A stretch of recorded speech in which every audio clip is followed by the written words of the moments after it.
Hello दोस्तों, स्वागत है आप सभी का फिर से एक बार आपके अपने YouTube चैनल स्टडी सेक्टर में। दोस्तों, आज के वीडियो में हम बात करने जा रहे हैं आईपीएस और सीबीआई ऑफिसर के बीच में क्या डिफरेंस है। जी हाँ, आज के वीडियो में मैं आपको बताऊंगी CBI officer versus IPS officer. तो दोस्तों, वीडियो को शुरू करने से पहले अगर अभी तक आपने हमारे चैनल को सब्सक्राइब नहीं किया है तो इसे सब्सक्राइब कीजिए, साथ ही नोटिफिकेशन बेल को दबाए बिना कहीं ना जाएं। तो दोस्तों, भारत में पुलिस बल की प्राथमिकता और भूमिका कानून लागू करना और अपराधों की जांच करना और देश के लोगों के लिए सुरक्षा सुनिश्चित करना है। कुशल और प्रभावी पुलिस बल सामाजिक स्थिरता के लिए ही नहीं बल्कि आर्थिक विकास के लिए भी आवश्यक है। पुलिस का प्रथम कर्तव्य है आम नागरिकता की सहायता करना। इसके लिए पुलिस बल को हर तरह के मौके पर ज्यादा काम करना पड़ता है। इसके लिए उन्हें सही प्रशंसा भी नहीं मिलती। सभी भारतीय पुलिस सेवा यानी कि हमारे आईपीएस अधिकारी या राज्य स्तर के अधिकारियों के रूप में पुलिस भर्ती अधिकारियों ने हमेशा से ही अपना कर्तव्य निभाने के प्रति बड़ी हिम्मत और ताकत दिखाई है और देश के निर्माण में महत्वपूर्ण भूमिका निभाई है। इस तथ्य के बावजूद देश में प्रत्येक पुलिस अधिकारी एक ही तरह के सिद्धांतों से बंधा है, परंतु आईपीएस और हमारे सीबीआई ऑफिसर्स की सैलरी और उनकी सेवा शर्तें पोस्टिंग में बहुत अंतर है। चलिए जान लेते हैं उनके मेजर डिफरेंस। तो दोस्तों, बात करते हैं आईपीएस अधिकारी और हमारे सीबीआई ऑफिसर के डिफरेंस के बीच में। दोस्तों, आईपीएस अधिकारी उन्हें केंद्रीय लोक सेवा आयोग यूपीएससी द्वारा वार्षिक सेवा परीक्षा के माध्यम से उन्हें भर्ती किया जाता है। केंद्रीय प्रशासनिक न्यायाधिकरण भर्ती और आईपीएस अधिकारियों के अन्य सभी मामलों में उनका वो अपना फैसला देते हैं। बात करें सीबीआई अफसर की तो रैंक के आधार पर उन्हें या तो पुलिस डिपार्टमेंट के निचले स्तर के अधिकारी या फिर राज्य लोक सेवा आयोग के उच्च अधिकारी द्वारा लिखित परीक्षा या शारीरिक परीक्षा के माध्यम से भर्ती किया जाता है। आंध्र प्रदेश और तेलंगाना जैसे कुछ राज्यों में इन उद्देश्यों के लिए अलग से पुलिस भर्ती बोर्ड पीआरबीएस स्थापित किया गया है। राज्य पुलिस अधिकारियों की भर्ती और अन्य सभी सेवा मामलों के संबंध में राज्य प्रशासनिक न्यायाधिकरण यानी सेट के अधिकार क्षेत्र में आता है। अब बात करते हैं इनके एग्जाम पैटर्न में डिफरेंस की। तो दोस्तों, आईपीएस अधिकारी जो है वो सिविल सर्विस परीक्षा के 3 चरण होते हैं, प्रीलिम्स, मेंस और इंटरव्यू, जिसमें आपसे सामान्य अध्ययन और वैकल्पिक सब्जेक्ट से क्वेश्चन पूछे जाते हैं। वहीं दूसरी ओर राज्य पुलिस अधिकारी सवालों की बुनियादी प्रकृति वैचारिकता से अधिक तथ्यात्मक है। हर राज्य का अलग परीक्षा पैटर्न होता है। सामान्य अध्ययन, तर्क और भाषाओं के ज्ञान का प्रशिक्षण किया जाता है। कुछ राज्यों में अनिवार्य क्षेत्रीय भाषा प्रश्न भी होते हैं। बात करें इनके नियुक्ति के डिफरेंस की तो दोस्तों, चयन के बाद आईपीएस अधिकारी को एक विशेष राज्य में आवंटित किया जाता है। हालांकि आईपीएस अधिकारियों को भारत के राष्ट्रपति द्वारा नियुक्त किया जाता है। जो हमारे सीबीआई ऑफिसर्स है वो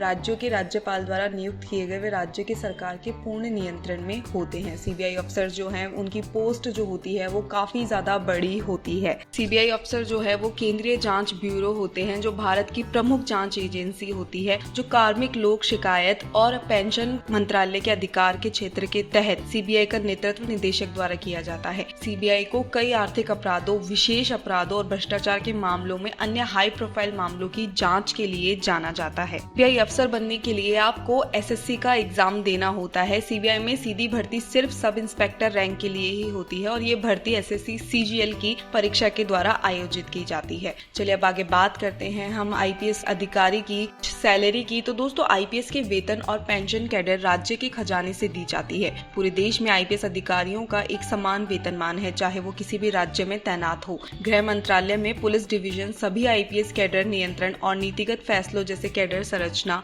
भर्ती प्रशिक्षण, कैडर आवंटन और पुष्टिकरण, अनुपालन, प्रतिनियुक्ति, वेतन और भत्ते आईपीएस अधिकारियों के अनुशासनात्मक मामलों के लिए जिम्मेदार होते हैं। अब बात करें हम हमारे सीबीआई अफसर की सैलरी की तो दोस्तों, सीबीआई अफसर को 13,500 से 34,800 रुपए तक की सैलरी उन्हें मिलती है। साथ ही उन्हें ऐसे बहुत से अलाउंसेंस और उनके लिए अलग से डीए वगैरह उन्हें दिया जाता है, जैसा कि एक नॉर्मल आईपीएस अधिकारी को भी मिलते हैं। बस डिफरेंस होता है थोड़े बहुत परसेंटेज का। सो दोस्तों, अब आगे हम बात करते हैं इनकी पदोन्नति और पोस्टिंग के बारे में। दरअसल आईपीएस अधिकारी आमतौर पर आईपीएस अधिकारी को प्रशिक्षण पूरा होने के बाद एक पुलिस उपाधीक्षक यानी कि डीएसपी के रूप में तैनात किया जाता है। 5 से 7 साल की सेवा के बाद ये पुलिस अधीक्षक के रूप में बन जाते हैं। लगभग 12 से 15 साल के अनुभव के बाद ये आईपीएस अधिकारी पुलिस महानिरीक्षक के पद के लिए योग्य होते हैं और सेवा उपलब्धियों तथा अनुभव के आधार पर एक आईपीएस अधिकारी पुलिस महानिदेशक के पद के लिए चुने जाते हैं, जो कि किसी भी राज्य का सर्वोच्च पुलिस पद होता है।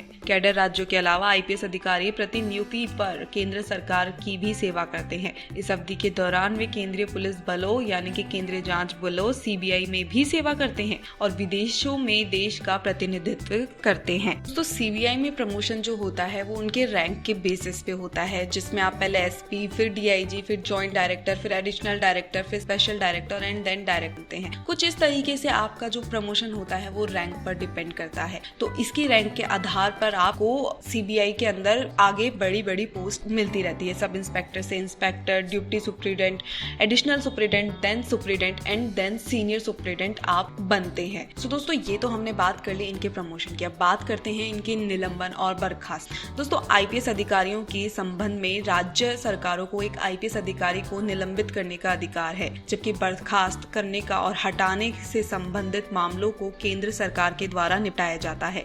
IPS अधिकारियों को संविधान के तहत सुरक्षा प्रदान की जाती है और उन्हें उचित जांच के बाद ही भारत के राष्ट्रपति के द्वारा हटाया जाता है। दोस्तों दिल्ली विशेष पुलिस प्रतिष्ठान अधिनियम 1946 की धारा 4B के तहत CBI निदेशक का कार्यकाल पदभार ग्रहण करने से 2 साल तक का होता है। इससे पहले निदेशक को उसके पद से नहीं हटाया जाता है। इसके अलावा धारा 4B2 के तहत CBI निदेशक के तबादले की प्रक्रिया को ये बताता है। इसके तहत अगर निदेशक का तबादला करना हो तो उस समिति से सहमति लेनी होगी जिसने CBI प्रमुख की नियुक्ति करने के लिए नाम की सिफारिश की थी। तो कुछ इस तरीके से CBI को उनके पद से हटाया जाता है। बात करें इनकी वर्दी की तो दोस्तों IPS अधिकारियों की वर्दी भारतीय पुलिस सेवा नियम 1954 के नियमों के द्वारा शासित होती है और वहीं CBI की वर्दी भी इन्हीं राज्य सरकार और सेंट्रल गवर्नमेंट के द्वारा निर्धारित की गई होती है। नियमों के मुताबिक एक IPS अधिकारी को कैप और कंधे पर प्रतीक चिन्ह पर देखा जाता है।